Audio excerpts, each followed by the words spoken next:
Most people are taught that old age is a slow fade into irrelevance. But I've witnessed 9 catastrophic mistakes that turn your final chapters into a living hell. If you recognize yourself in just a few of these, your treasured years will become a time of deep regret. And pay close attention to the end. The 9th mistake is the one that can change everything. A slow motion tragedy. When I look at older people in our society, a profound sadness touches my heart. I see men and women who navigated decades of this world, who gathered immense wisdom and survived untold challenges, yet now they are ghosts in their own lives. They wander hallways or stare from windows, existing but not truly present. They are breathing, but their spirit has been extinguished. The deepest pain is knowing this fade to gray is not a requirement of aging. It's a series of choices, made day after day, that quietly steals the light from their souls. The first deadly error that lays waste to one's later years is the prison of past hurts. I have seen so many older individuals whose minds are a museum of old pains, ancient slights, and sour resentments that they polish like treasures. They will talk for hours about a betrayal from decades ago, a child's forgotten promise, or a path not taken that they feel life owes them. This grievance story becomes their core programming, the main source of their emotional energy, the very fuel that gets them out of bed. But this fuel is toxic, poisoning the one who burns it. Each day you decide to replay an old injury, you agree to stay chained to a ghost. You hand your power to people who have long forgotten you, to circumstances that have dissolved, to a suffering that achieves nothing, but making your now a miserable place to be.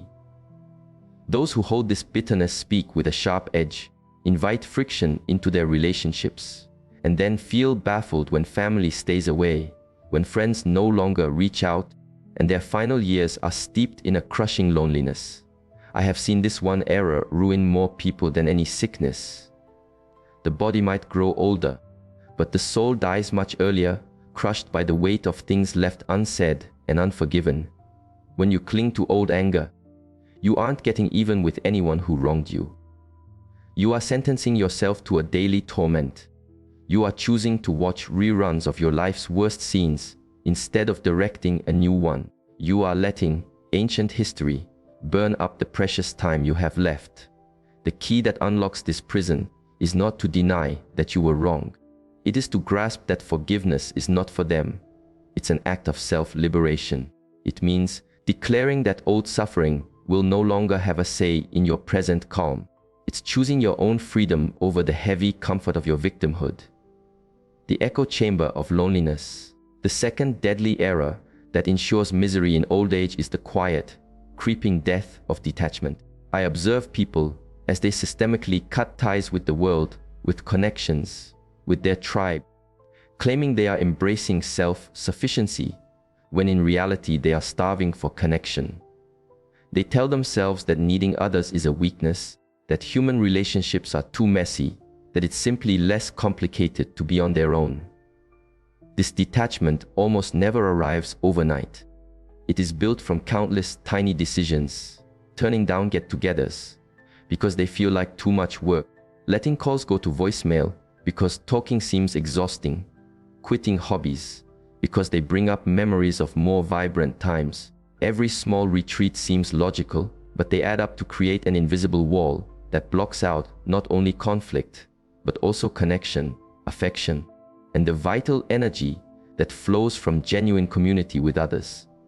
I've encountered older people who haven't had a real conversation in days, with nobody to share a simple thought with, no one to see if they're okay, no one to truly notice if they don't wake up one morning. They reside in homes filled with the ghosts of past visitors, encircled by pictures of events they are no longer a part of, fading from existence long before their heart stops beating. The true tragedy is this isolation is born from a pride that calls itself strength. They claim they don't wish to be a problem for anyone, but their deep fear is showing their vulnerability, appearing as though they need help and revealing they still hold the basic human desire for belonging they've had their whole lives. So they take the agonizing path of solitude over the perceived risk of connecting. But people are not designed for solitary confinement. We are creatures of connection, hardwired for community to feel alive, whatever our age. The elders who age with vibrancy know this. They nurture their relationships, they show up for their people, they share their hard-earned insights with others. They know that both offering and accepting love isn't a bonus, it's a core necessity for the soul's endurance. The closed book of a mind. The third deadly error is letting your mind turn into an untended garden where fresh thoughts can no longer sprout. I meet older folks who effectively checked out intellectually the day their career ended. They quit giving their mind any real challenges and now pass their time with passive distraction, feeling hollow, adrift, and mentally dull. Your mind needs exercise just like a muscle. If you stop engaging it, it weakens. If you cease to give it new ideas, new perspectives, and new puzzles to solve, it starts to cannibalize itself, looping through the same worn-out thoughts, beliefs, and limits. You grow mentally inflexible, threatened by change, blind to new opportunities, and incapable of becoming more than the person you were years ago. I've witnessed sharp, intelligent people become mere echoes of who they once were because they accepted the lie that discovery is only for the young. They quit reading books that pushed them, stopped having conversations that mattered, and gave up on finding new passions or abilities. They decided they were too old to learn, too fixed in their routines to be transformed, too worn out to think with depth. And bit by bit, their own mind became a cage. The most alive older individuals I've ever known are those who stayed curious students of the world right up to their last day.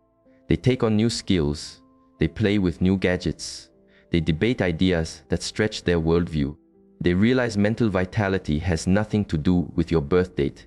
It is a choice, an attitude, a fierce refusal to believe your best thinking days are done. When you keep your mind in motion, you protect your wonder, your power to offer your unique perspective to others, and your access to joy. You stay vital, not by chasing youth, but by insisting on being fully present and engaged at every age. The surrender of your body. The fourth deadly error is treating your body like an abandoned house, giving in to its natural decline without any resistance.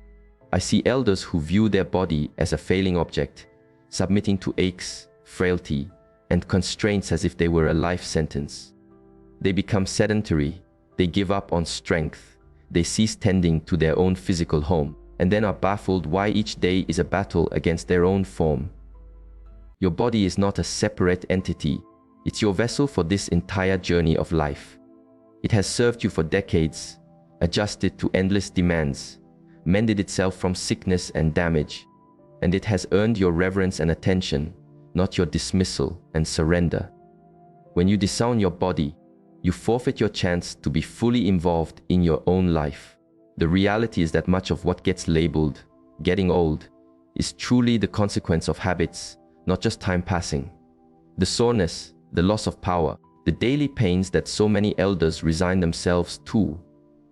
A huge portion of this can be avoided, lessened, or even turned around with deliberate, proper physical attention. I've met people in their later years who carry themselves with more ease and power than people decades younger. The secret isn't their DNA, it's their consistent habits. They decided to stay active when stillness was simpler. They decided to preserve their power when others gave in to ease. They decided to honor their bodies as something precious, not as a shell to be put up with.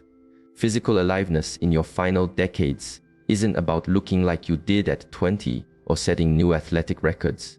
It's about preserving the core abilities that let you live freely, connect with your world, be there for others, and feel the simple delight of being in a body that moves with your soul. The void of no mission. The fifth deadly error is the illusion that retiring from a job means you must also retire from having a point. I see so many who work for decades to build a career, gain abilities, and collect knowledge, only to cast it all aside upon hitting a number set by society. They reason they've deserved the right to produce nothing, give nothing, and mean nothing to anyone. But human beings were not made for a life without meaning. We are story-driven beings who must feel our existence counts for something, that we hold something of worth to give, that our life contributes to more than just our own consumption and pleasure. When you walk away from your mission, you walk away from the very spark that illuminates life.